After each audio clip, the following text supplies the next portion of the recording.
yang sangat kami cintai, kami muliakan, para pecinta, perindu baginda Nabi Muhammad SAW.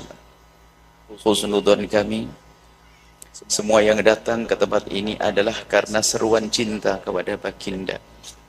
Karena semua tahu bahwasanya ini acara Maulid Nabi. Semoga ini benar-benar seruan cinta di hati kita, menjadi sebab kita datang ke tempat ini, benih-benih cinta yang sudah ada di hati. Dan malam ini akan kita suburkan kecintaan kepada baginda Nabi sallallahu alaihi wasallam. Dan kalau benar-benar kita dipilih oleh Allah menjadi hamba yang mencintai Rasulullah dengan benar, maka urusan kita beres, urusan kita selesai.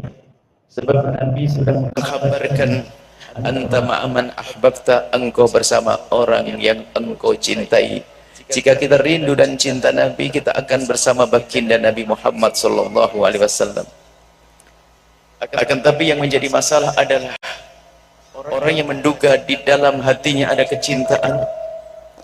Orang yang menduga di dalam hatinya ada kecintaan, akan tapi ternyata tidak ada. Maka itulah orang yang sengsara dan menyesal. Sehingga malam ini kita perlu koreksi bagaimana yang kita yang telah ngaku cinta Nabi sampai datang ke tempat ini karena seruan cinta. Menurut kita. Akan tapi betulkah cinta kepada Nabi itu ada pada kita? Atau paling tidak kita menyadari besar kecilnya cinta. Yang masih kecil juga kita gedekan. Perlu diuji saat ini. Kita selama ini kita mengaku-ngaku cinta. Akan tapi saat ini kita perlu memperhatikan, benarkah cinta itu ada di dalam hati kita kepada baginda Nabi sallallahu alaihi wasallam. Kalau orang mencintai, orang mengerti cinta. Cinta tidak bisa dijelaskan dengan lesan, dengan kata-kata, tidak. Akan tapi cinta itu adalah makna yang ada di dalam hati. Kemudian menjadikan seseorang itu senang menyebut yang dicintainya, senang mengikuti yang dicintainya. Dan kecintaan kepada Nabi Muhammad ini beda dengan cinta-cinta kepada yang lainnya. Ini yang perlu kita cermati supaya kita tidak hanya mengaku cinta, gampang orang ngaku cinta karena nggak tahu apa yang ada di hati kita. Maka mari, dari mana kita memulai? Gini, Islam itu musuh-musuh Allah, iblis itu ingin menjauhkan umat Nabi Muhammad dari kebenaran.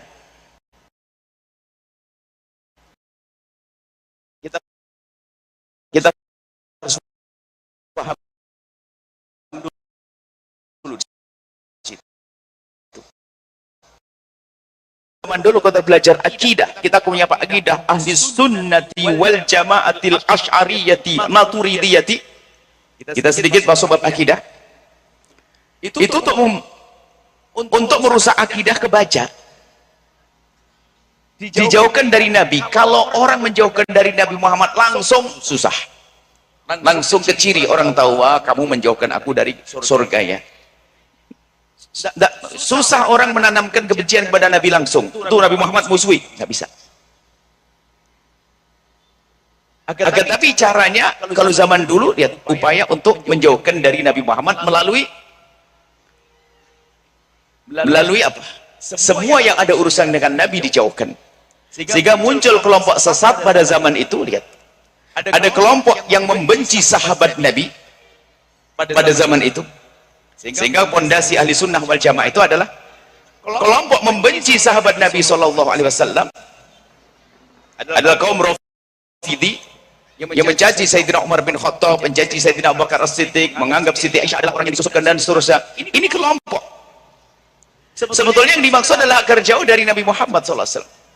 Kemudian ada sisi lagi adalah kelompok yang membenci ahli bait Nabi Muhammad SAW, namanya Nasibi pada zaman itu. Jadi memusuhi Sayyidina Ali, mencaci Sayyidina Husain dan seterusnya. Sehingga kalau orang pengen selamat adalah harus punya pondasi. Kita ingin kembalikan akidah di kampung-kampung kita. Kembali kepada akidah ahli sunnah wal jamaah asy'ariyah. Itulah cara kembali kepada Rasulullah SAW. Dan harus pede kita ngomong Asy'ari urusan akidah, karena ini sambung dengan Nabi. Jadi akidah yang benar cirinya adalah mencintai sahabat Nabi. Kalau kita ketemu orang ditanya tentang bagaimana pendapatmu tentang Sayyidina Abu Bakar As-Siddiq, kok dia diam, hati-hati, kesesatan ada dalam dirinya. Harus berani mengatakan Sayyidina Abu Bakar adalah sahabat terbaiknya Nabi Muhammad. Dan begitu seterusnya. Kalau ditanya tentang Sayyidina Ali, kok dia masih mikir, awas, hati-hati, dia nasibi. Benci keluar ahli bait Rasulullah SAW. Nah, pada zaman dulu sudah ada untuk memangkas. Untuk sambung dari Nabi dipangkas dari sini. Sehingga nanti membenci sahabat Nabi. Sampai hari ini ada kelompok membenci sahabat Nabi.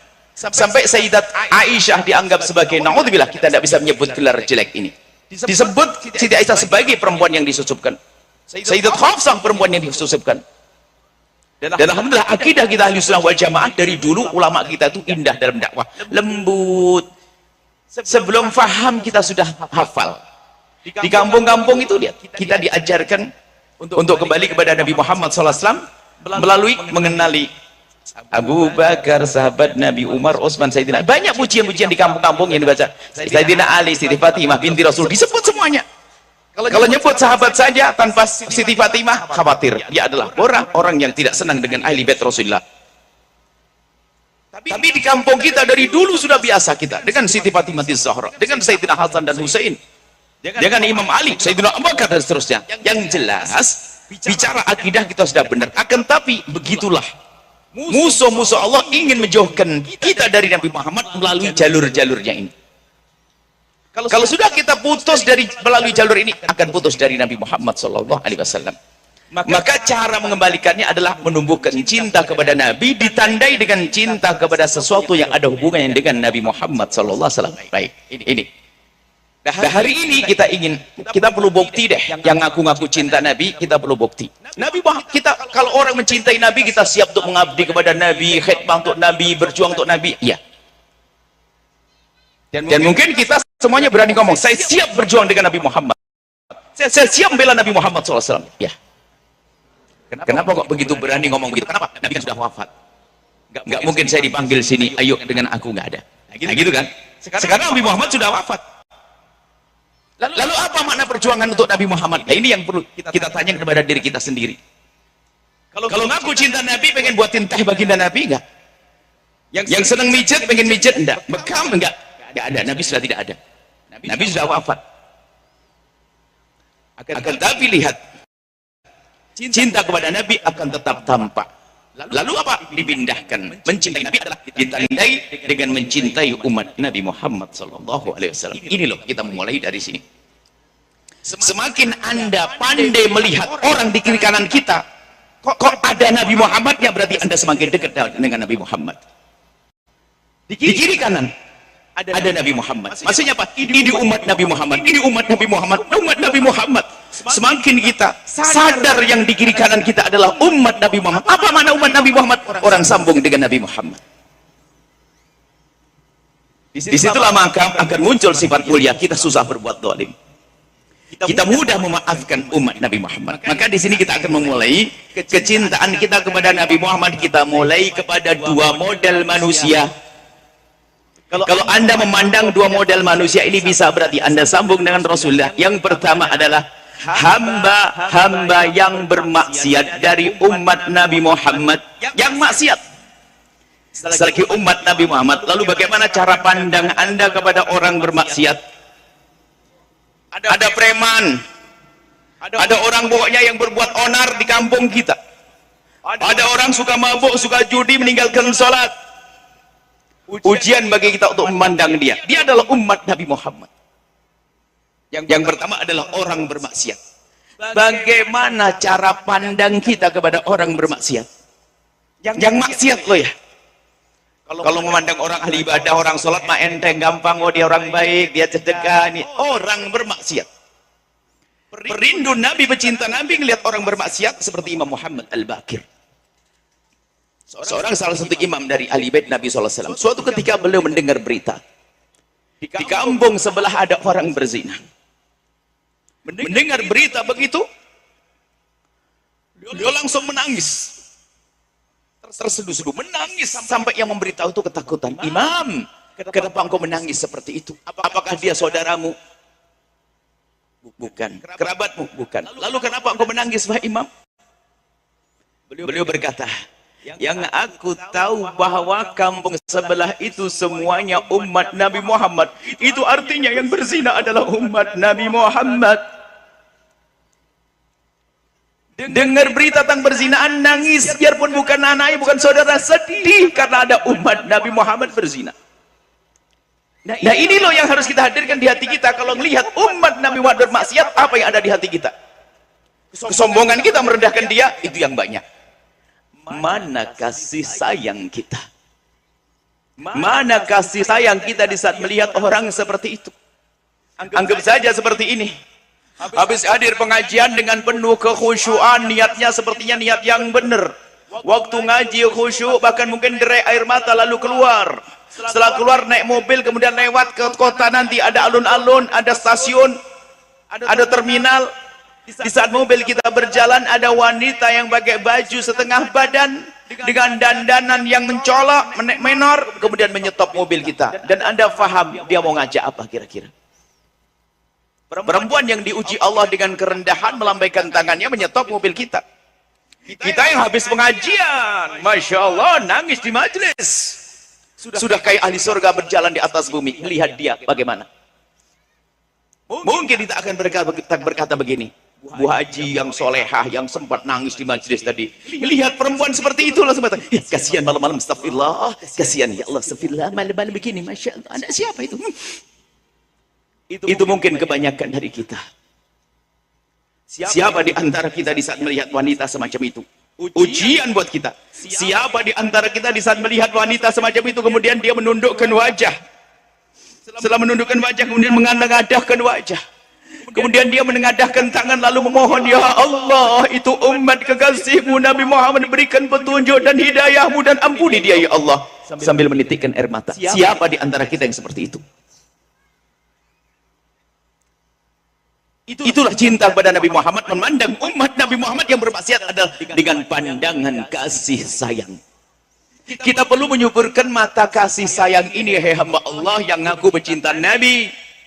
Kalau kasih sayang tumbuh di hati kita, nggak akan muncul caci maki, olok-olokan, adu domba, berantem, ngaku cinta Nabi, berantem, musuhan, caci maki. Nggak ada.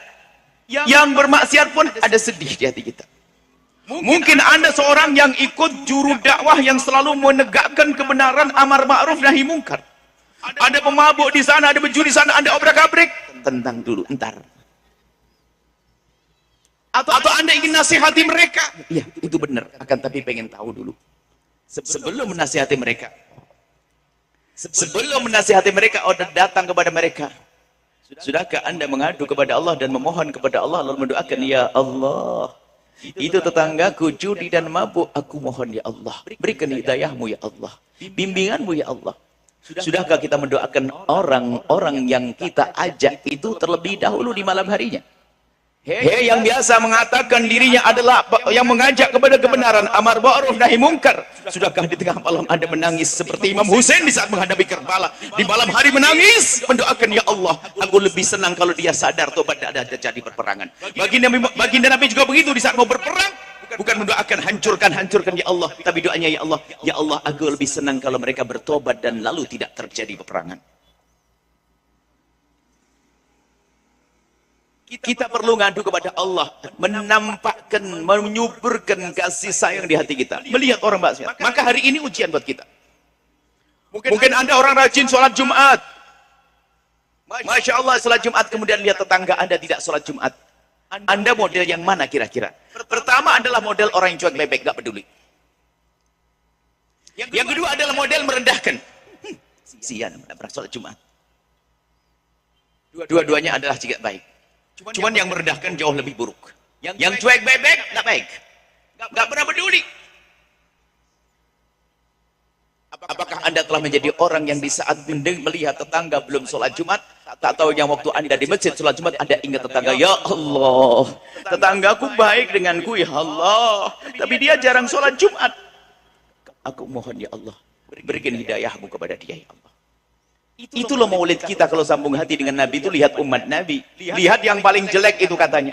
Kalau kita masih punya kasih sayang kepada ahli maksiat, maka sesungguhnya ada hati, ada cinta dengan Nabi Muhammad. Jangan direndahkan. Nabi tidak senang kalau orang maksiat direndahkan. Kemaksiatannya ia dendahkan tapi orangnya tidak. Suatu ketika ada orang mabuk, setelah dihukum, dilempari, ada lempar sandal, pokoknya dihukum. Lalu apa? Ada sahabat Nabi merendahkan, kasihan dia, diejek, dihukum gara-gara mabuk. Nabi mendengar bisikan seperti itu, Nabi marah kepada orang yang merendahkan. Kalau ada orang tobat sudah, dihukum selesai, jangan direndahkan. La tu'in syaitan, jangan kau bantu syaitan untuk mengembalikan dia kepada keburukan. Jadi kita perlu menghadirkan pandangan yang sejuk kepada umat Nabi Muhammad. Sebab kalau pandangan cinta ini tidak ada, Masya Allah, yang ada ribut, berantem, gak tanggung-tanggung. Musuhnya siapa?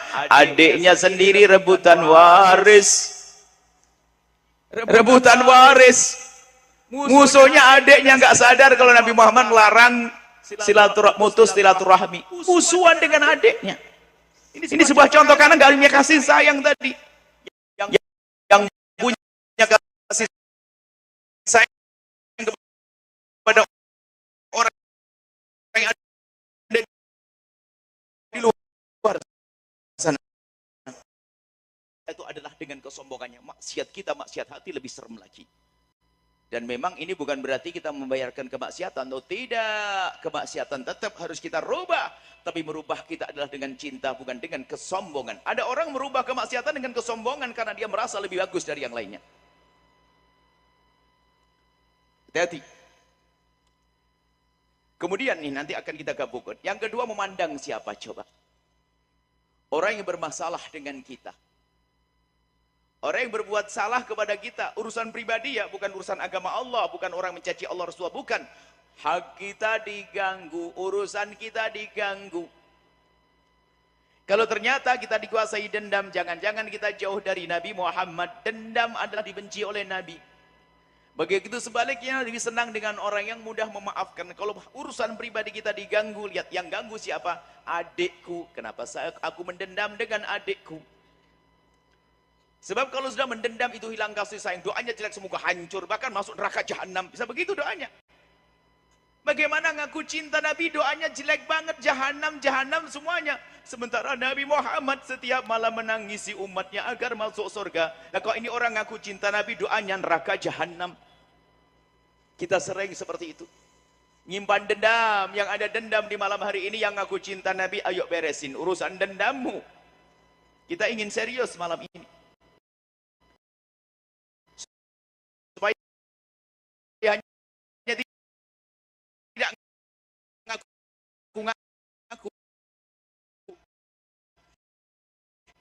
Kalau itu kan orang-orang paling aneh, itu kan rebutan waris.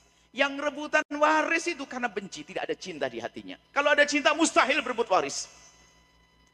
Mana mungkin ngaku cinta Nabi, dusta banget dong, adiknya dimusuhi kok cinta Nabi. Cinta mandi model apa dia?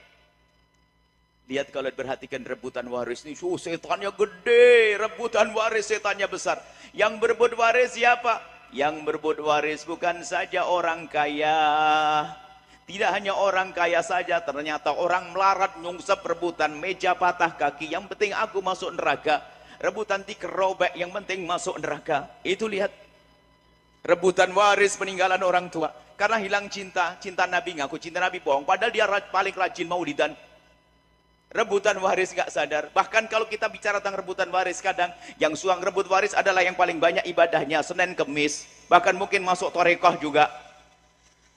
Ibadahnya banyak tapi nggak peduli dengan saudara dia rebutan waris. Mau kemana? Sering haji umroh bolak-balik. Itulah orang ke neraka lewat Mekah, nggak sadar rebutan waris dengan saudaranya. Dan ternyata rebutan waris itu memang urusan hati yang nggak sambung dengan Nabi, nggak pandang apakah orang bodoh atau orang alim. Yang rebutan waris bukan saja orang bodoh, orang alim. Kiai meninggal dunia punya anak 2 ustadz muda, rebutan kantin pondok nggak beres-beres sampai hari ini. Sudah begitu kalau maulidan paling besar, paling gedenya maulid Nabi SAW, tapi musuhan sama adiknya. Mau kemana ya Ustadz? Kita perlu serius malam ini, gak usah nengok orang lain, jangan-jangan Anda atau aku yang bermasalah dengan saudaraku. Kita perlu beresin hati kita saat ini. Jangan biasakan ada dendam. Dendam ada, tapi sekarang kita pangkas. Seperti menjadi waliun hamim, yang semula bermusuhan menjadi seperti orang yang sangat dicintai. Marah masih ada, tapi jangan sampai masuk perilaku. Kurang ajar, kita ngasih hadiah. Kurang ajar dia, doain dengan doa kebaikan. Maulid kita seperti itu, wahai para bapak dan ibu.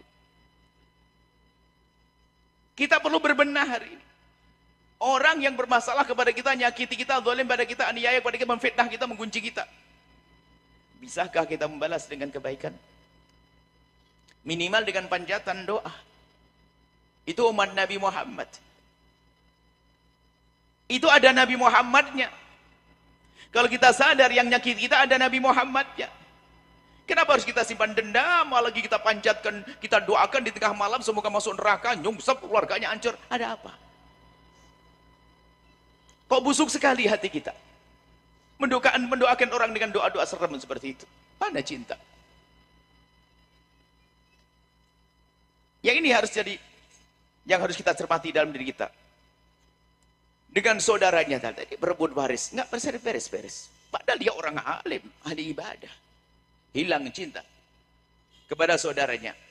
Kalau sudah sama saudaranya jahat, sama orang lain mudah jahat. Kalau ngambil duit saudaranya saja mau, kalau jadi menteri ya ngembat duit rakyat juga bisa.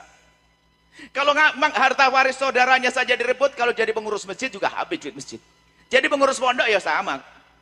Karena permasalahannya dia adalah orang sudah nggak benar hatinya. Maka ayo kita mulai dengan orang-orang yang bermasalah dengan kita. Ada dua ya tadi. Orang yang di mata kita adalah rendah, orang pendosa dan sebagainya. Sudahkah tumbuh kasih sayang kita pada dia? Bukan merendahkan, mengingatkan dengan kasih sayang. Kalau belum ada kasih sayang, jangan sok menyeru dan mengajak dia kepada kebaikan. Tanamkan cinta dulu, baru kita mengajak kepada kebaikan. Orang yang berbuat zalim kepada kita, menyaci kita, mengolok kita.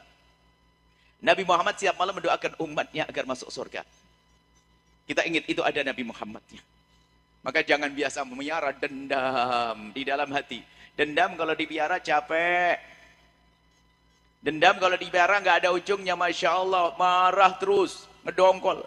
Biarpun kata jadi ustadz pendendam nggak ada baiknya. Ngajak permusuhan. Dendamnya seseorang itu nggak cukup, dia akan ngajak orang untuk memusuhi dia. Akhirnya provokasi, menyebarkan keburukan. Sehingga terjadi ramen di mana-mana. Hari ini kalau ada orang suka ngadu domba umat Islam dengan masalah permusuhan, adalah iblis model baru, pakai kopiah putih dia. Maka jangan sampai ada di kampung kita, di masyarakat kita ada pengadu domba yang mengadu umat Nabi Muhammad, menjadikan umat Nabi Muhammad bermusuhan. Dan sebaliknya, kalau kita diadu oleh orang, kita tidak mau berantem dengan saudara kita.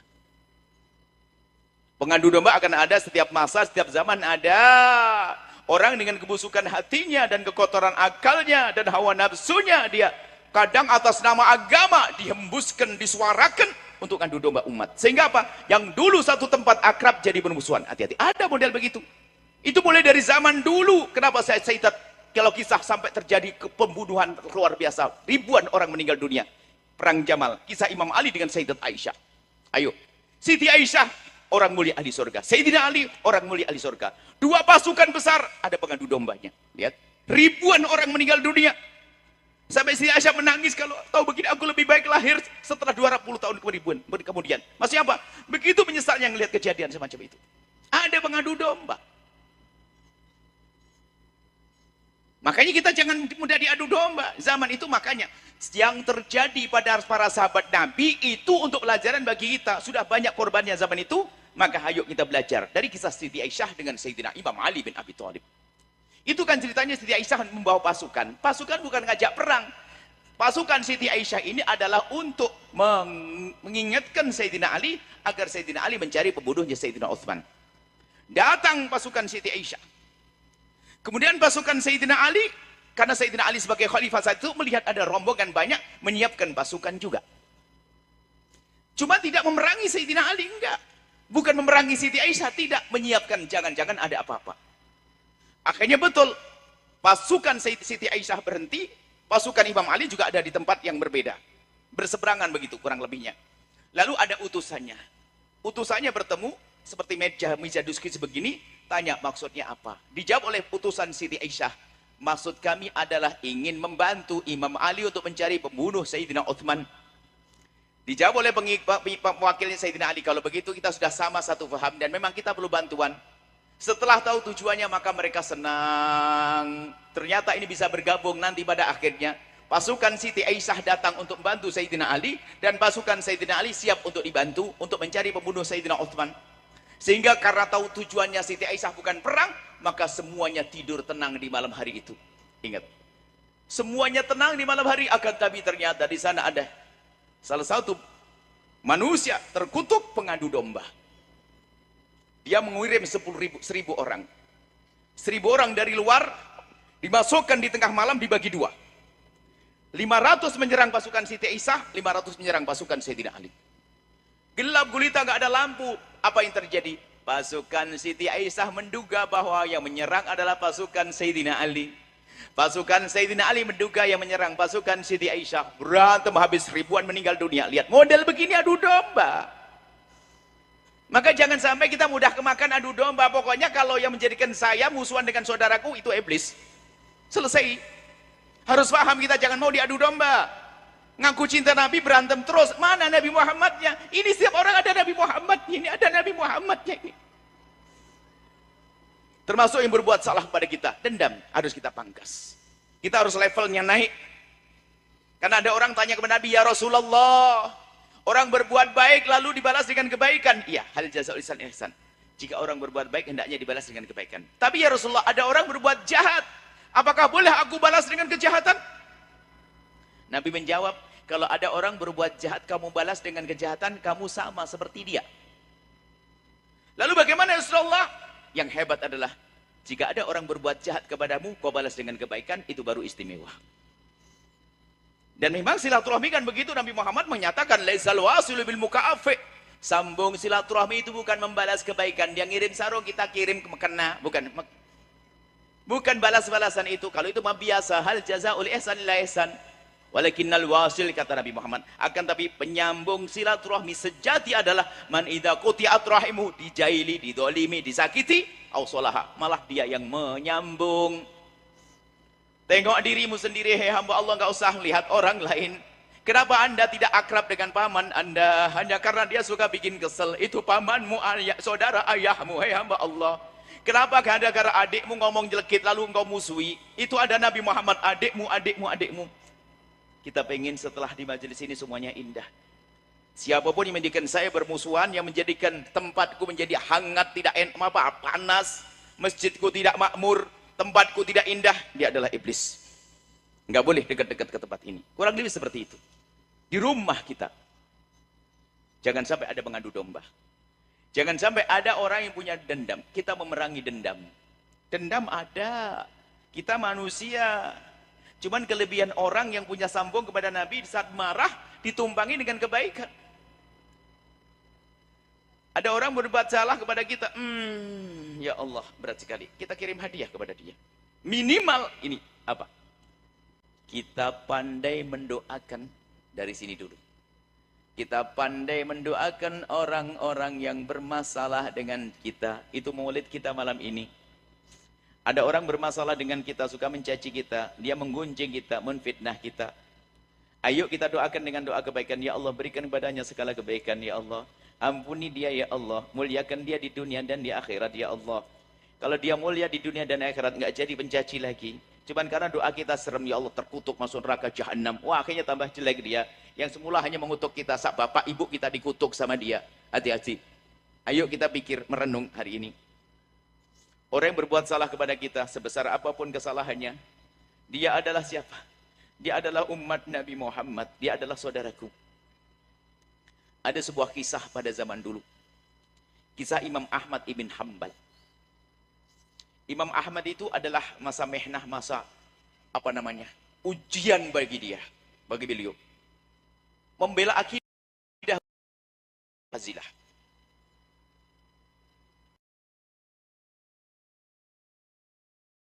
Atas nama khalifah yang menghukum. Sampai beberapa generasi khalifah, 2 atau 3 khalifah itu, Imam Ahmad dihukum, dirantai segala macam. Disiram waktu musim dingin. Kalau di Kuningan mah enggak, musim dinginnya musim dingin sejuk. Kalau di negeri Arab sana, kalau hanya musim dingin, Masya Allah, disiram air, diseksa itu. Setelah Imam Ahmad di generasi khalifah berikutnya, dibebaskan kan dia. Rantai itu di bawah. Dan dia pesan, tolong kalau aku mati, ini bawa. Aku akan jadi saksi bahwasanya ini adalah untuk menyiksaku nanti. Maksudnya Imam Ahmad marah kepada khalifah yang menghukum dia. Sampai memegang rantai, ini akan aku jadikan saksi bahwasanya aku telah dizalimi oleh khalifah-khalifah ini. Imam Ahmad manusia, ada dendam. Ada dendam. Ada dendam, marah. Marahnya sah karena memang dizalimi dia. Rupanya berita ini terdengar oleh khalifah. Khalifah yang terakhir yang membebaskan. Mendengar khalifah ini, langsung khalifah datang. Khalifah takut juga mau dikutuk oleh Imam Ahmad. Mendengar dekat ke Imam Ahmad, ya Ahmad, Imam Ahmad, apakah benar kau mengatakan seperti itu bahwasanya kau marah denganku? Iya, karena aku dari ayahmu dan kakekmu telah zalim kepadaku. Imam Ahmad, maafkan aku Imam Ahmad. Dan maafkan ayahku dan maafkan kakekku. Imam Ahmad melihat orang ini minta maaf, tiba-tiba wajahnya berubah. Melihat khalifah wajahnya berubah. Kemudian berkata, demi Allah, saat ini engkau aku maafkan ayahmu, aku maafkan kakekmu, aku maafkan. Aku sadar saat ini. Tadi lupa, engkau adalah ayahmu, kakekmu ke atas. Engkau adalah cucunya Sayyidina Abbas, paman Rasulullah. Karena itu engkau aku maafkan. Gara-gara sambung dengan Nabi langsung hilang marahnya. Karena daulah Abbasiyah itu ke atasnya pada Sayyidina Abbas bin Abdul Muthalib. Kurang lebih seperti itu. Jadi kalau orang pengen meluluhkan hati, ingat Nabi Muhammad. Kemudian setelah itu susah zalim, ada suami zalim sama istri, ini jauh dari Nabi Muhammad. Hadir maulid bolak-balik itu harus paling baik dengan Nabi Muhammad. Hadir maulid bolak-balik di rumah serem kelihatan taring sama istrinya. Sama istri yang baik saja jahat, boro-boro sama orang yang jahat sama dia. Hati-hati. Makanya kita mulai dari dua model manusia. Orang yang jahat sama kita, sama orang yang tampak ahli maksiat. Kalau kita bisa baik sama mereka, sama pasangan lebih mudah. Ada orang yang tampak kalau di majelis kayak ahli surga berjalan di atas bumi. Masya Allah. Lesannya menyebut nama Allah, berzikir. Masya Allah, Masya Allah. Bahkan mungkin di majelis bisa menitikkan air mata, menangis sampai rumah bikin nangis istrinya. Ada model begitu. Pendusta dia, bohong dia, action dia. Ada istri juga begitu, Masya Allah, kalau hadir pengajian, bu, ketawa-ketawa, senang hadir pengajian. Kalau ngomong enak, renyah dengan kawannya. Kalau ngomong sama suaminya, nadanya naik. Sudah gitu ngaku cinta Nabi, Nabi ada di mana? Kalau ngomong sama suaminya, pasti nadanya kasar. Kurang lebih seperti itu. Insya Allah hari ini hari indah semuanya. Baik, ayo, kemudian kita lihat siapa di kiri kanan kita. Kalau ada kita marah dengan dia, biasakan kita doakan dengan kebaikan, sepahit apapun. Jangan biasa dengan doa jelek. Misalnya tetangga kita ngiri sama tetangga. Ngiri sama tetangga. Ya Allah, cepat kaya dia, cepat banget kayaknya. Ya Allah, semoga tambah rezekinya ya Allah. Apalagi dia sering kurang ajar sama kita, nggak perlu kita doain jelek. Ini ujian yang aku cinta Nabi.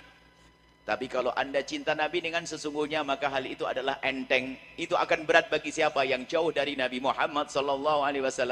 Maka malam ini kita perlu ngoreksi diri kita. Benarkah kita yang ngaku cinta Nabi ini ada di hati kita Nabi Muhammad dengan sesungguhnya? Dimulai dari siapa tadi? Maka jangan pandang ahli maksiat selamanya rendah. Ahli maksiat bisa menjadi lebih baik dari kita. Maka saya ingatkan pada semuanya, hei orang yang sering meninggalkan sholat, hei orang yang sering mabuk, hei orang yang sering judi, ketahuilah engkau bisa menjadi manusia mulia, kembali kepada Allah. Dan orang yang merasa baik, jangan rendahkan mereka, mereka bisa menjadi baik. Jangan biasa merendahkan. Suatu ketika ada dikisahkan, makanya jangan mandang orang dengan pandangan merendahkan, hai hamba Allah. Ada disebutkan, Imam Ghazali menyebut satu kisah tentang Majin Bani Israel sama Abid Bani Israel. Kisah zaman dulu, Majin itu preman pasar, Abid ahli ibadah kiai. Dua orang yang sama-sama viral di kampung itu. Abid itu ahli ibadah karena dia ingin ibadah dengan benar, maka dia tidak mau diganggu, maka dia meninggalkan hiruk pikuk kota, pergi ke atas bukit. Enak dia menikmati ibadahnya di atas bukit. Cuman di pasar ini masih ada yang tertinggal, Majin Bani Israel, preman. Maka kami sampaikan, hei preman, dengar kisah ini. Ini kisah indah untuk preman. Preman, dengar preman, wahai preman. Kemudian Allah menghendaki keduanya bertemu. Sang ahli ibadah kehabisan bekal, maka harus beli ke pasar untuk dibawa ke atas. Ternyata sang preman ini kok tiba-tiba pengen ketemu ustadz yang ada di bukit sana. Tidak tahu, pokoknya pengen ketemu itu saja. Minta doa kayak atau salaman. Pengen ketemu gitu saja. Zaman dulu belum ada jalan aspal besar semacam ini. Yang ada adalah jalan setapak. Maka turunlah sang ahli ibadah dari atas bukit. Sang preman naik dari bawah ke atas bukit. Jalan setapak, mereka berpapasan di jalan setapak. Karena berpapasan harus ada yang mengalah. Kalau tidak ada yang mengalah akan tabrakan. Kalau sudah tabrakan, pasti ada yang mengalah. Maka sang preman itu di saat melihat sang ahli ibadah, sang kiai yang masyhur itu ada di hadapannya. Karena masyhur di kalangan orang pasar. Sang preman minggir di jalan setapak sambil memberikan isyarat dengan tangannya yang artinya silakan Ustadz, silakan kiai. Minggir gitu, sehingga jalannya diberikan kepada kiai. Sang kiai kenal nih preman, orang badung, bandel di pasar, orang kurang ajar. Ngapain, mau kemana dia? Di saat melihat sang preman ini, sang kiai ini tidak mengucapkan Assalamualaikum anak muda, hendak kemana engkau? Enggak ada sapaan seperti itu. Apalagi di saat sang preman mempersilahkan, wah dia merasa berhak, iya dong saya Ustadz. Langsung lompat begitu saja. Jalan begitu saja. Hingga sang preman itu melihat sang ustadz masih dengan kagum.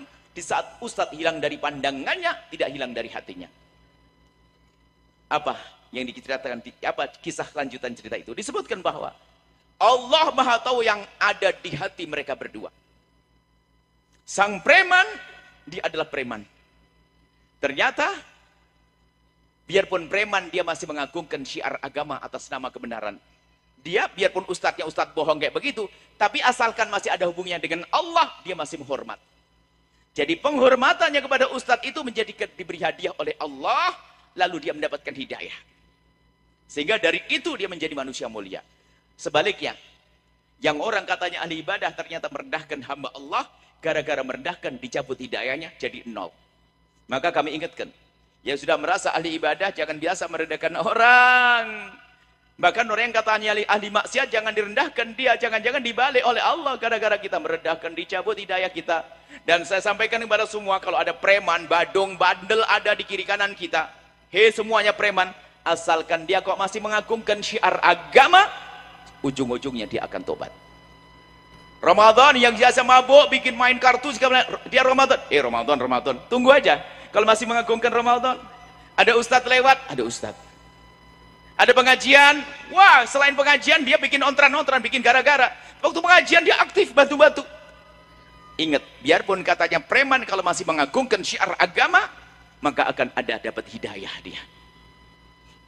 Makanya preman-preman kalau masih dengar syiar agama, ada dakwah, kok masih dia tawaduk, hormat, ketahuilah insya Allah akan dapat petunjuk. Begitu sebaliknya, biarpun katanya ahli ibadah, wah tapi kalau merendahkan orang lain, awas hati-hati, akan tercabut hidayah tersebut. Baik, kita lanjutkan yang sederhana. Nah, kalau begitu, pengagungan kepada Nabi ini penting. Kita turunkan sekarang, itu kan masalah tadi.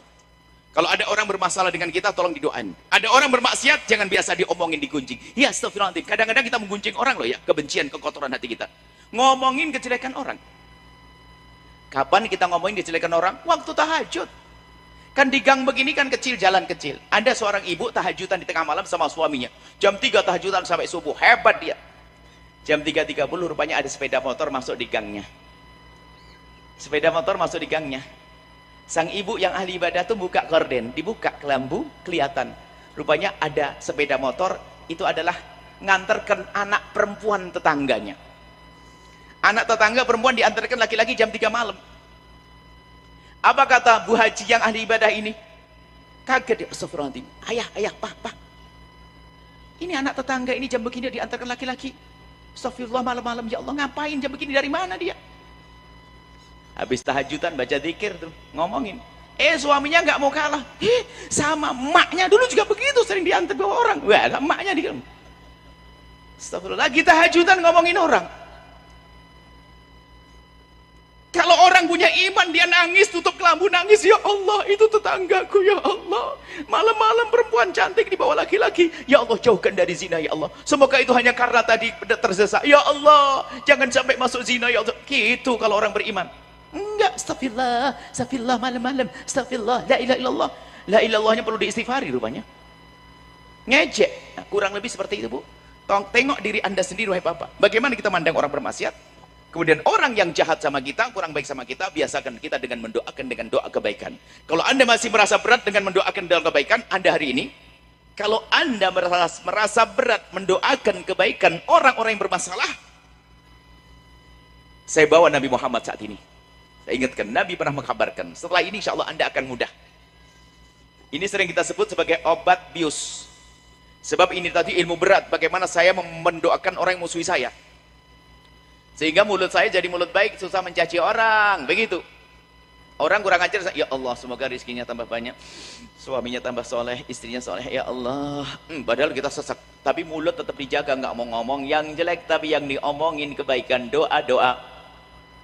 Kalau Anda masih susah berdoa, memang ini kerjaan para kekasih Allah. Kekasih Allah itu kalaupun marah, tetap saja kalimat baik yang dikeluarkan. Bukan caci maki, bukan kutukan. Lalu bagaimana agar kita semakin mantap di saat kita marah, agar kita bisa menjaga hati? Ingat Nabi. Anda harus minum obat bius dulu, agar Anda ini waktu mengeluarkan kekotoran namanya kebencian itu mudah. Obat biusnya adalah satu riwayat dari Nabi Muhammad. Imam Muslim meriwayatkan dari Imam Abi Darda radhiyallahu ta'ala anhu anin Nabi, dari baginda Nabi sallallahu alaihi wasallam. Ada satu riwayat hadis bunyinya begini, ma min 'abdin muslimin yat'uli akhil muslimi 'ala dhahril ghaibi illa wa qala al malaku wa laka bimithlin. Tidak ada seorang mukmin, tidak ada seorang muslim mukmin mendoakan saudaranya di saat saudaranya tidak ada di hadapannya. Tidak ada di hadapannya, ada dua macam, memang orangnya nggak ada di depan mata kita, atau orangnya lagi bermasalah dengan kita. Kalau Anda doakan orang yang bermasalah dengan Anda dengan doa kebaikan, malaikat serempak menjawab, engkau dapat duluan. Sehingga dikatakan oleh para ulama, ada satu doa yang sangat mudah dikabul oleh Allah, tetapi sangat dilupakan hamba Allah, yaitu doa dengan cara mendoakan orang yang kurang ajar kepada kita. Lebih cepat daripada Anda pergi nanti lewat umroh, mau ke Multazam, kelamaan kapan umrohnya, mau minta doa kepada kiai ustadz, ustadznya susah dicari. Paling enak, siapa yang kurang ajar sama saya, itu dia pinjam duit sama saya nggak balik-balik, saya cari susah, malah saya dimarah-marahi. Ya Allah, semoga suaminya tambah sayang kepada dia, ya Allah, rizkinya semakin banyak, ya Allah. Malam ini harus belajar. Nah ini, minum obat bius mulai bisa, Pak. Obat biusnya tadi, kalau Anda mendoakan dia, ternyata doa sangat dikabulkan. Itu saya mendapatkan dari guru, saya amalkan.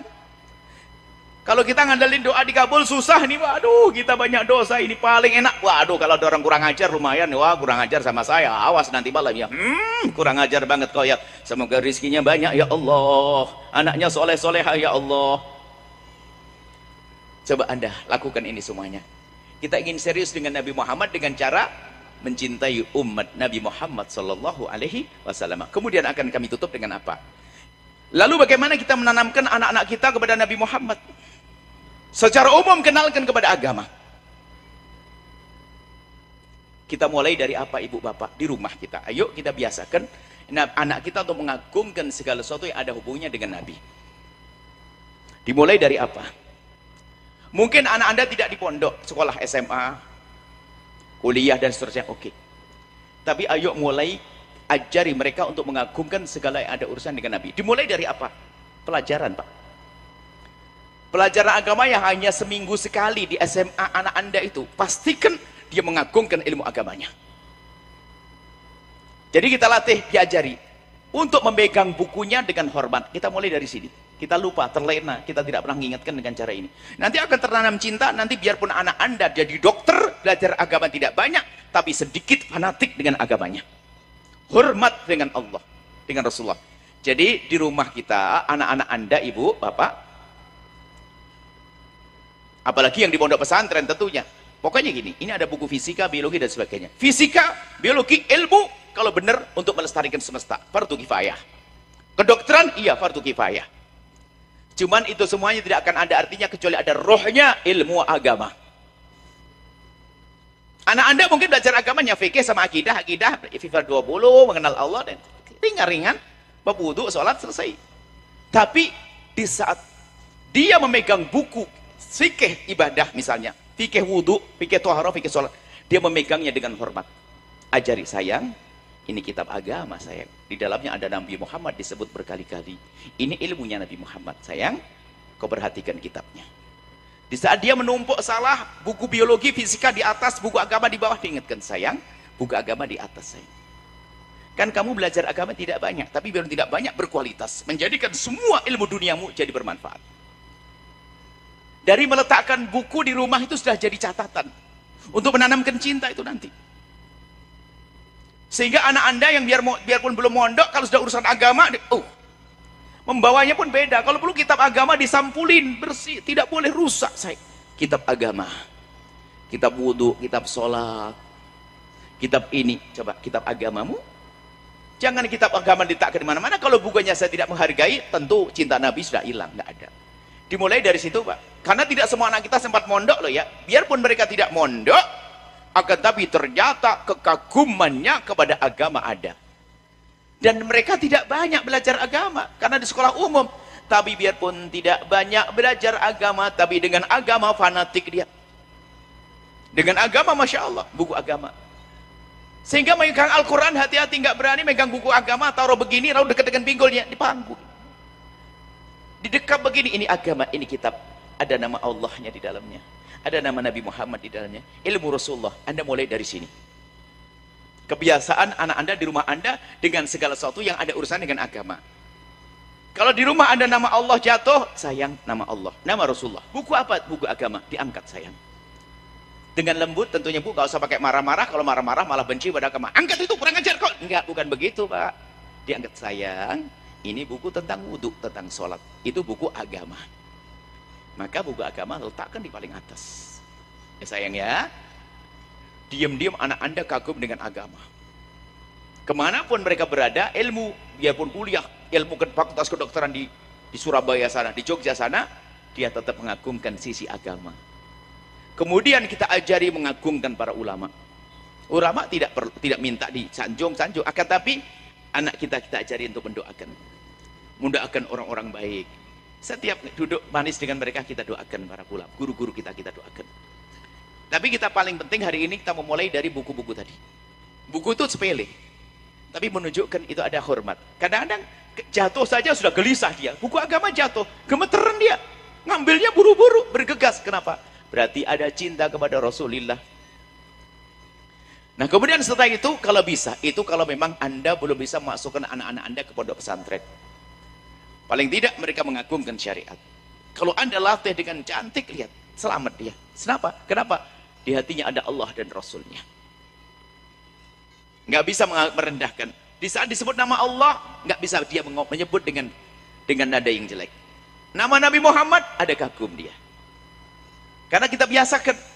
Yang menjadi masalah, kitab agama letakkan di bawah, nggak ada cinta. Spanduk ada nama Nabi Muhammad, mikir dia nama Nabi Muhammad. Kok jatuh di bawah? Enggak, harus saya angkat. Kurang lebih seperti itu. Nah ini, mari kita perlu serius di rumah kita mulai dari sini anak-anak kita tentang urusan agama. Kalaupun mereka belum sempat belajar, tidak sempat mondok di pondok pesantren, tapi tolong dikenalkan kepada agama, dirindukan kepada agama. Anda ajari, pokoknya Anda ngerti, Anda pahami. Buku agama misalnya, pokoknya sayang, itu buku apa? Ayo letakkan di mana sayang. Kenapa kok Abi nyuruh kamu ingin letak paling atas? Ini agama harus nomor 1. Tidak harus menjadi seorang ahli fikih, enggak. Ahli fikih, enggak. Tidak harus belajar akidah berjilid-jilid, enggak. Tapi sedikit yang ia pelajari, tapi dia penuh dengan kefanatikan. Kemudian perlu sampaikan juga, kalau bisa hari ini masuk pondok pesantren juga. Kami ingatkan, mungkin saya tambahkan, zaman ini zaman pesantren. Zaman pesantren. Anak-anak Anda jangan jauh-jauh dari pondok pesantren. Karena problem umat hari ini, wahai anakku yang muda-muda, dengar, problem anak muda hari ini lihat medsos segala macam dan lain sebagainya itu di luar pondok. Akan terselesaikan cukup masuk pondok pesantren. Karena itu ada aturannya. Demi kebaikan anak-anak Anda. Ini yang pertama, masuk pondok pesantren. Tentu pesantren yang Anda pilih harus waspada dong, pesantren yang mengajarkan akidah yang benar dong, akidahnya orang Maulidan. Pondok pesantren anak-anak Anda harus mengajarkan berikut ini. Apa yuk? Allah wujud, kita bako, mukhalafatu lil hawatithi, qiyamuhu binafsihi, dan seterusnya. Itu pondok yang harus Anda masuki. Selagi itu tidak diajarkan, jangan dimasukkan. Nyambung itu, karena sudah biasa di masyarakatnya. Itu ciri akidah ahli sunnah wal jamaah Asy'ariyah. Biarpun di dalamnya lebih dalam lagi tentunya masalah akhlak. Harus milih, jangan sekarang kan banyak sekolah-sekolah tapi ngaco. Tak taunya anak kita malah jauh dari Nabi Muhammad. Acara begini Anda diusir malahan. Acara agung semacam ini acara indah. Masukkan pondok. Anak Anda masukkan ke pondok pesantren. Baik. Pondok banyak, Masya Allah, ada pondok pokoknya akidahnya benar. Dan juga kami berikan penyampaikan juga, kita alhamdulillah ada pondok pesantren di Ciawi sini. Di Ciawi Gebang ya, Ciawi Gebang, kecamatan Ciawi Gebang, kabarnya ada pesantren Al-Baca, cuman itu tingkat SMP ke depan SMA. Ini hanya sedang beritahu. Dan pondok masih banyak. Di sini masih banyak pondoknya kiai-kiai ajengan-ajengan banyak. Dengan ciri tadi yang mengajarkan sifat 20 tadi. Allah wujud, kita bakok. Dan kami juga menyampaikan bahasanya Al-Bahjah ada pondok pesantren di mana-mana, termasuk ada di Kuningan sini. Dan kami juga mengajak semuanya bisa bergabung dengan kami di Al-Bahjah pondok ini, cuma dengan catatan, Pak, kita menyeru. Saya promo kebaikan sah, cuman ada catatannya. Kami terbuka siapapun bergabung dengan kami di Al-Bahjah. Tapi dengan catatan, bagi siapapun yang sudah punya ikatan dengan ajengan, dengan kiai, dengan kiainya, tidak boleh diputus hanya untuk bergabung dengan kami. Ini catatan. Justru Anda harus semakin dekat. Dibagi pun nggak mau. Misalnya Anda sudah pernah punya urusan dengan satu kiai di situ. Lalu gara-gara kenal kami, lalu ingin bergabung dengan kami. Kemudian apa? Dibagi. Biasanya Anda menyumbang 5 juta, menjadi 2,5 juta ke sana, 2,5 juga punya. Nggak mau itu.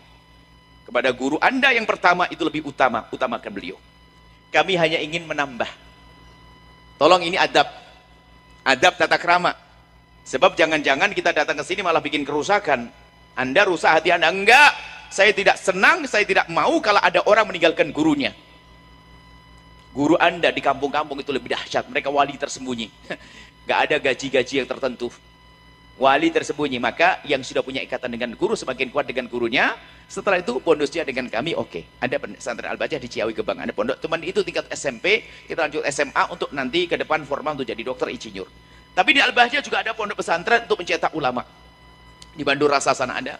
Insya Allah akan dibawa di sini, daerah sana lupa namanya apa. Tapi di sini juga ada tahfidz di sini. Tahfidz menghafal Al-Quran saja ada di Ciawi Gebang. Cuman mending SMP-nya formal, SMP untuk mencetak dokter-dokter insinyur di depan hari itu ada. Baik, pondok banyak. Jadi anak Anda harus masuk pondok. Baik. Kemudian ada yang kedua berkata begini, aduh anak saya nggak mau masuk pondok nih. Ini ilmu. Bagi yang anaknya tidak bisa masuk pondok, Pak, Bu, nggak bisa dipaksa, jangan dipaksa. Kalau paksa perang. Jika Anda tidak bisa memasukkan putra-putri Anda ke dalam pondok pesantren, masukkan hatinya. Jika jasadnya nggak bisa masuk, masukkan hatinya. Bagaimana masukkan hatinya ke pondok? Lah ini mungkin ilmu baru bagi Anda. Masukkan hatinya ke pondok, Pak. Bagaimana dia sambung? Dia nggak mau mondok, tapi hatinya masuk ke pondok. Caranya gimana? Nah ini.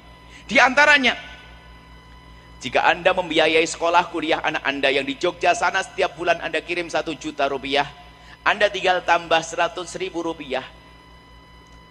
Untuk apa? Sampaikan kepada anak Anda, sayang, abinya nambah 100.000 rupiah, Umi nambah 100 rupiah. Untuk apa Umi?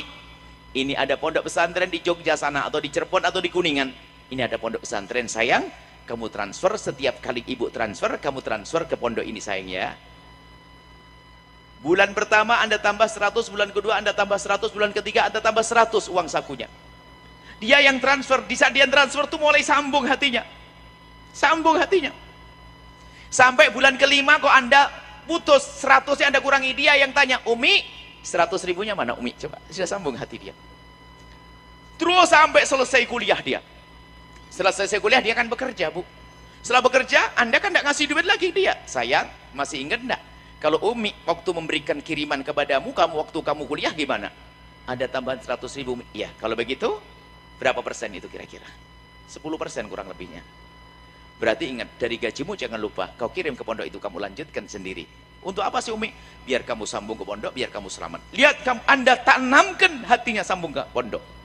Itu nanti selamat anak Anda, pecinta Nabi. Memondokkan hatinya. Dia mulai sering transfer, akhirnya dia sering browsing. Dulu lewat gak pernah nengok, sekarang jadi nengok. Oh ini ya Pondok Islam, telah saya kirim, saya bantu. Itu nyambung diam-diam. Itu namanya memondokkan hati, Pak. Kalau anaknya gak memondok jangan dipaksa, Pak. Tapi hatinya bawa ke pondok. Bahkan sering, sayang, Abi mau ngirim beras nih. Cuman Abi gak punya waktu nih. Kamu ngirim ya ke pondok. Dia ngirim dengan penuh kebanggaan, sudah sambung hatinya. Ngirim beras ke pondok pesantren, sayur ke pondok pesantren. Hatinya sambung ke pondok pesantren. Kemudian ada yang ketiga. Yang ketiga adalah dikasih duit tambah hilang, anaknya badung, bandel, kurang ajar. Bukan sekedar nggak mau masuk pondok pesantren, bikin gara-gara, bikin kerusakan, pemabuk, judi. Oh, ya Allah. Bagaimana masuk pondok? Buru-buru masuk pondok. Dipondokkan hatinya, dikasih duit, suruh ngirim ke pondok. Nggak kira nyampe ke pondok. Lalu bagaimana? Caranya adalah ingat sabda Nabi, Allah fi aunil abdi maka al abdu fi auni akhi. Sudahlah, Anda ngurusi anak pondok, Anda ngurusi orang yang belajar agama di TPQ di kampung-kampung itu. Hidupkan TPQ di kampung-kampung itu. Madrasah diniyah di kampung, hidupkan, niatkan, ya Allah, semoga dengan ini anakku kau tolong. Anda menolong anaknya orang, Allah akan tolong anak Anda. Yang katanya badung bandel, kok Anda tulus ngurusi madrasah di kampung-kampung, lihat. Sisihkan rezeki Anda, lebih banyak dari biaya kuliah bisa jadi itu. Biaya kuliah mungkin 2 juta, Anda bisa ngirim 5 juta. Dengan harapan anakku menjadi baik. Janji dari Allah, Allah tidak pernah ingkar janji. Tinggal tingkat ketulusan kita saja. Kita tulus, ya Allah, aku bantu madrasah, bantu pondok, ya Allah, semoga anakku kembali ke jalan yang kau ridhoi. Pada waktunya anak Anda akan tobat. Jadi, untuk mengembalikan anak yang hilang, jangan sampai anak terus bablas. Caranya apa? Dinasehati. Nasihat kita ngasih 10 kalimat, dia 50 kalimat. Kita ngomong 1 kata, dia 1000 kata. Bantahnya lebih banyak. Jangan dibantah, jangan didebat. Akan tapi ambil dia dengan cara Anda ngurusi anaknya orang, maka Allah akan urusi anak Anda. Ayo, siapa lagi? Jadi keluar majelis nggak boleh ada yang susah. Ada satu yang tinggal, yang nggak punya anak. Oh ini, tadi Buya ngomong anak-anak. Saya nggak punya anak, bagaimana? Ibu bapak yang nggak punya anak banyak. Kalau orang nggak punya anak banyak contohnya. Siti Aisyah nggak punya anak tapi mulia. Imam Nawawi nggak punya anak tapi mulia. Lalu apa yang hendaknya Anda lakukan? Yang tidak diberi oleh Allah anak, jangan sampai di dunia tidak punya anak, di akhirat juga nggak punya anak. Lalu bagaimana? Itu madrasah diniyah hidupkan. Santri-santri yang ada di pondok Anda bantu. Bergabunglah dengan mereka, maka mereka akan menjadi anak akhirat. Di dunia nggak punya anak, ternyata di akhirat anaknya banyak. Jangan sampai di dunia kaya raya, ada suami istri kaya raya, duitnya banyak, meninggal dunia nggak menemukan apa-apa di alam barzah. Di dunia nggak dipakai untuk kebaikan. Maka langsung curahkan itu untuk mendidik para santri. Mendidik anak-anak itu, ayo curahkan untuk itu. Maka harta Anda akan menjadi sebab mereka jadi anak-anak akhirat. Di dunia nggak punya anak, di akhirat kaya anak. Baik, kemudian yang terakhir adalah sebagai penutup. Ayo kita kompak menghidupkan madrasah diniyah yang ringan-ringan, yang kecil-kecil itu. Tolong hei orang kaya, jangan hanya berani bangun gedung-gedung megah, pesantren dan sebagainya. Orang-orang ngaji di kampung itu luar biasa, dia wali tersembunyi. Dan kalau kita tanya ini semua begini ini, coba kalau kita tanya, mungkin 80-90% kalau ditanya, belajar agamanya dari mana? Dari kampus? Saya pengen tahu yang fakultas ekonomi, fakultas kedokteran, yang lainnya, di semester 1 belajar wudhu? Nggak ada. Belajar sholat? Nggak ada. Di mana Anda belajar sholat? Ayo. Kampung itu loh, wali tersembunyi dia. Kita sholat dari kiai kampung. Nggak ada gaji, Pak. Hanya uang receh. Dikasih beras berapa kilo, senangnya luar biasa. Pagi kerja, sore ngajar. Allah, hebat dia. Cuman sekarang menjadi masalah, tidak diperhatikan. Padahal dia adalah lahan pahala. Maka hari ini maulid kita harus ada buktinya, Pak. Nggak cukup hadir begini, Pak. Nggak bangga kita. Harus ada pulang, ada kerjaan. Madrasah dirapikan. Dimulai dari apa? Toilet, tolong. Toiletnya dipisah laki perempuan, terhormat, ada kuncinya. Wudhu di saat buka tangannya nggak kelihatan. Kita perlu toilet tuh di nomor 1 kan. Sebab mohon maaf kalau lagi mau ngaji sore-sore, anak perempuan sakit perut, kemana pulang, nggak balik lagi dia. dan kehormatan. Jadi Madrasah Diniyah tolong ya, harus mengambil bagian. Kami rindu ini semua mengambil bagian. Paling tidak di kampungnya paling dekat. Jangan jauh dari tempat itu. Ada Nabi Muhammad ya itu. Orang belajar sholat dari situ, semua orang belajar dari tempat itu. Kiainya Masya Allah Pak, kalau di kampung di Jawa Timur itu sambil pergi ke sawah, manen padinya orang, apa namanya, derep, bagi hasil itu loh namanya. Buru-buru Pak, jam 4 sore, buru-buru, nggak mandi, habis mandi buru-buru. Nggak punya sabun cair, pakai sabun pelok itu Pak. Ngajar ini yang putih Pak, sabunnya masih ada di sini. Allah, wali itu. Ini ada sabun putih kelihatan nggak bersih. Itu buru-buru, saking buru-buru. Ini model kiai-kiai kampung. Makanya jangan gampang terkagum-kagum kiai terkenal. Kiai kampungnya ditinggalkan. Anda tertipu semuanya. Kiai masyhur, hormati kayak orang nggak bisa jalan dipankan. Sama kiai kampung yang bapaknya meninggal, dia yang nyolati, dia yang nahlilin, semuanya dia. Malah nggak diperhatikan, nggak selamat Anda.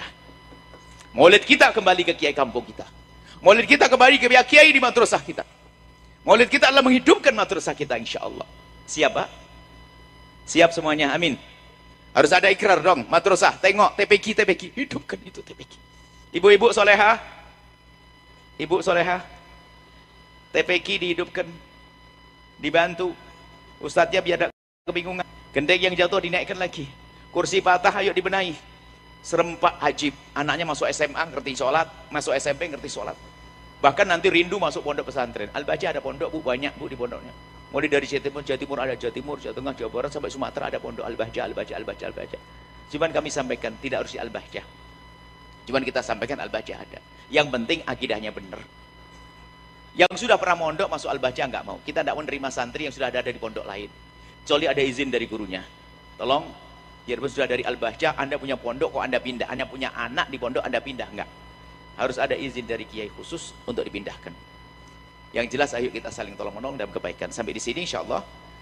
PSB SMP ku Al-Bahjah Kuningan, saya berikan informasi Al-Bahjah Kuningan di Ciawi sini, dekat sini, jalan sini. Jalan ya. Jalan kaki cukup, cuman agak jauh sambil keringetan nanti. Al-Bahjah nanti masuk ada bangunannya Masya Allah.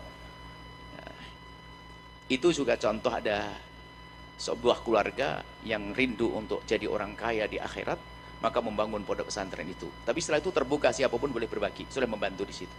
Pondok dilihat dari Al-Bahjah, yaitu SMP Al-Bahjah Kuningan, bertempat di desa Ciawi Gebang, kecamatan Ciawi Gebang, Kabupaten Kuningan.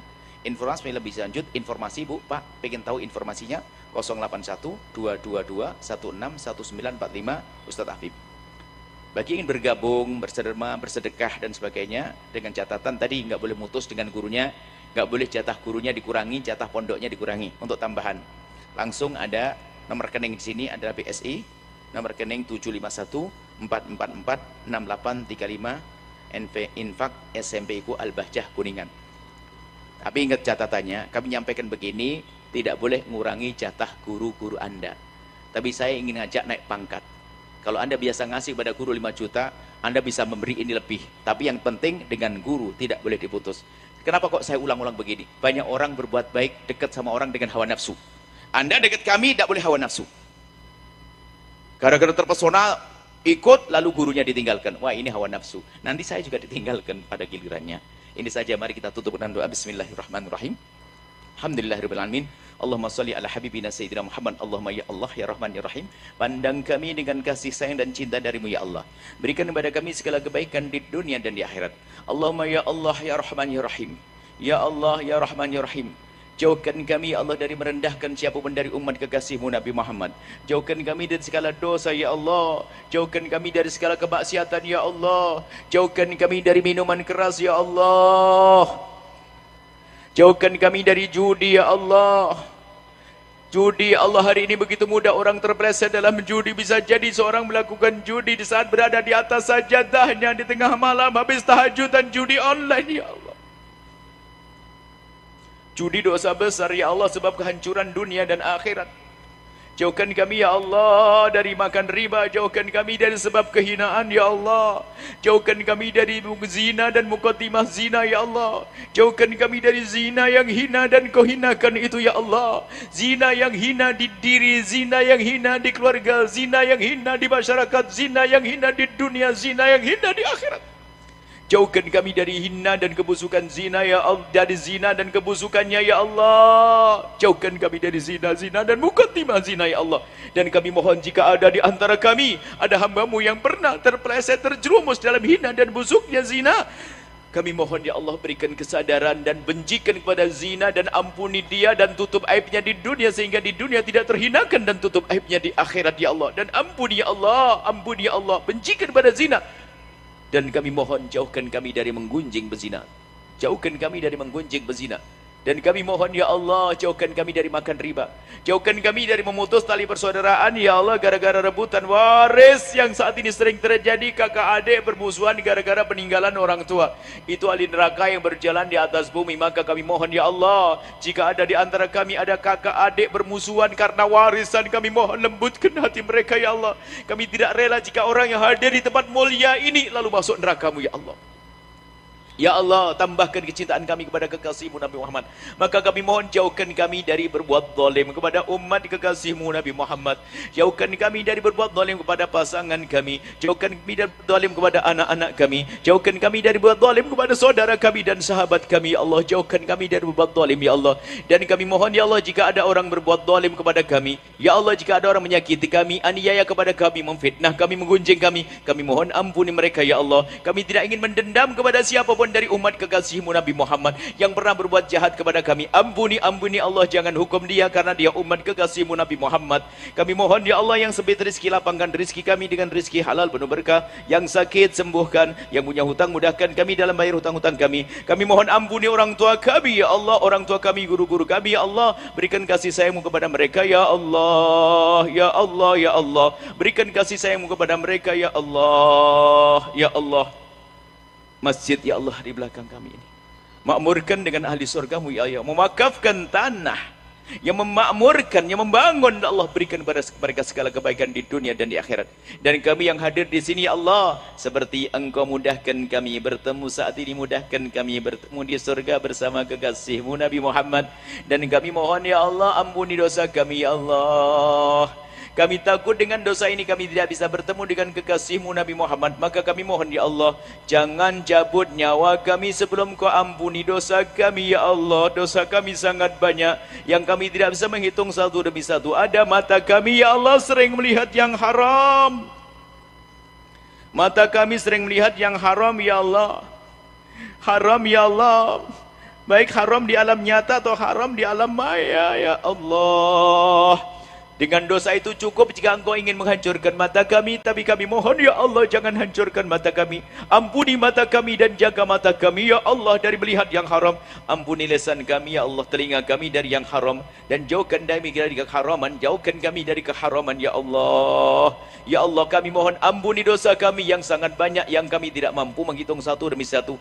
Ada ya Allah satu dosa yang kami tahu kalau itu dosa, dan kami sadar kalau itu dosa, dan bahkan di saat kami melakukannya kami sadar kalau itu dosa ya Allah. Alangkah kotornya kami ya Allah, tahu itu dosa dan sadar itu dosa kami masih melakukannya ya Allah. Maka ampuni dosa kami yang itu ya Allah, dosa yang itu ya Allah, dosa itu ya Allah.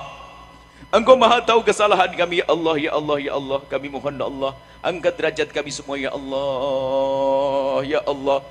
Ya Allah, yang mendengar suara ini, yang jualan di kiri kanan tempat ini, ya Allah, jadikan mereka penjual ahli surga, ya Allah. Jika ada di antara mereka yang sering meninggalkan solat, jadikan ahli solat, ya Allah. Jika ada di antara mereka yang sering meninggalkan solat, jadikan ahli solat, ya Allah. Jika ada yang mendengar suara ini pernah sering mabuk, kami mohon, ya Allah, hentikan dari kehinaan itu, ya Allah. Angkat derajat mereka, muliakan mereka, ya Allah, setelah ini. Yang sering, ya Allah, yang masih berurusan dengan riba, ya Allah, ganti dengan modal halal penuh berkah, ya Allah.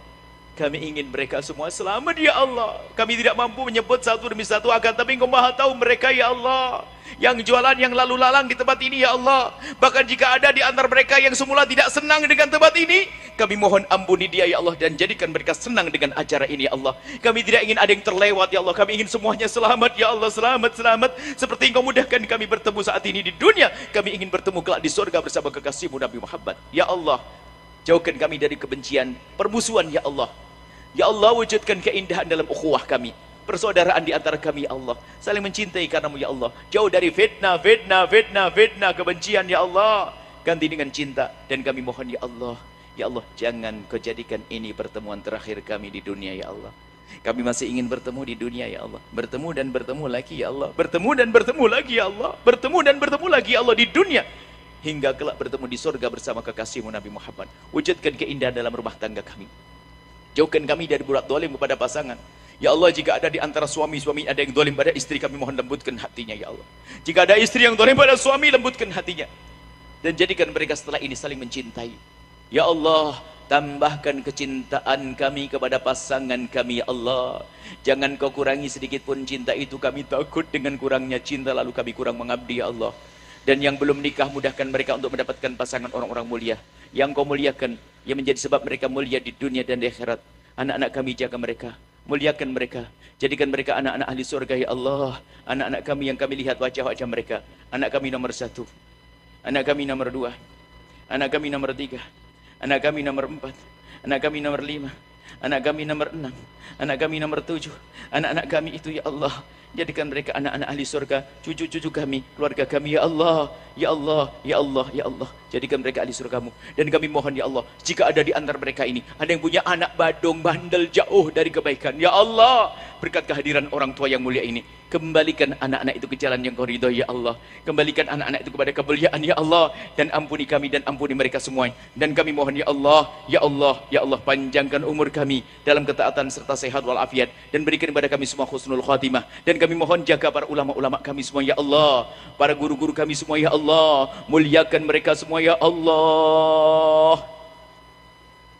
Makmurkan pesantren-pesantren yang ada di kiri kanan tempat ini ya Allah. Madrasah-madrasah, TPQ-TPQ ya Allah. Dan jadikan kami pendukung-pendukungnya ya Allah. Jangan tinggalkan kami ya Allah. Kami ya Allah ingin punya perjuangan untuk kekasihmu Nabi Muhammad. Dan berikan kepada kami semua umur panjang dalam ketaatan serta sehat walafiat. Dan berikan kepada kami semua husnul khatimah. Husnul khatimah. Dan kami mohon ada yang tertinggal ya Allah. Kami mohon ya Allah, jika ada ya Allah di antara mereka yang terganggu dengan acara ini ya Allah, terganggu dengan acara ini, kami mohon ya Allah, buka hatinya, lembutkan hatinya, berikan segala kebaikan ya Allah, dan berikan hidayahmu ya Allah, muliakan ya Allah, lapangkan rizkinya ya Allah, mudahkan segala urusannya ya Allah. Kami tidak ingin ada orang yang benci dengan kemuliaan ini ya Allah. Kami tidak ingin ada orang yang tidak senang dengan acara mulia ini. Kami ingin yang tidak senang jadi senang, dan yang semula menjadi pembenci kebenaran menjadi perindu kebenaran, menjadi ahli surgamu ya Allah. Dan berikan kepada kami semua husnul khatimah, husnul khatimah, mati dalam keadaan iman. Dan kami mohon ya Allah, jadikanlah ucapan kami di akhir hayat kami kelak saat Engkau hendak mencabut nyawa kami. Kami ingin saat itu ya Allah, hati dan lidah kami mampu mengucapkan kalimat agung dan mulia, la ilaha illallah sayyidina Muhammad Rasulullah, la ilaha illallah sayyidina Muhammad Rasulullah, la ilaha illallah sayyidina Muhammad Rasulullah sallallahu alaihi wasallam. Rabbana atina fid dunya hasanah wa fil akhirati hasanah wa qina adzabannar. Sallallahu alaihi sayyidina Muhammadin wa ala alihi washabihi wasallam. Alhamdulillah.